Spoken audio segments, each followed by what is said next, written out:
ஆன்மீக நாட்டமுடைய மக்களை 4 விதமாக பிரிக்கலாம்.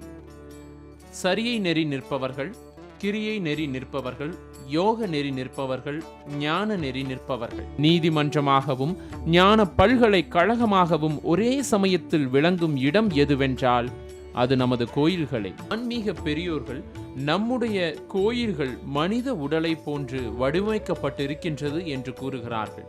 தூலம் சூக்குமம் ஆகிய இரண்டும் வேறு வேறு இடத்தில் இல்லை. இரண்டும் ஒன்றுக்குள் ஒன்றாக ஒரே இடத்தில் சம நேரத்தில் இருக்கின்றது. கோயிலில் தூள உலக நிகழ்ச்சிகளாக நித்திய பூஜைகள், விசேஷகால பூஜைகள், உற்சவங்கள், உற்சவ மூர்த்தியின் தெருவீதி உலா, அபிஷேகம், அலங்காரம், நிவேதனம், கொடியேற்றம் ஆகிய சடங்குகள் நடைபெறும் போது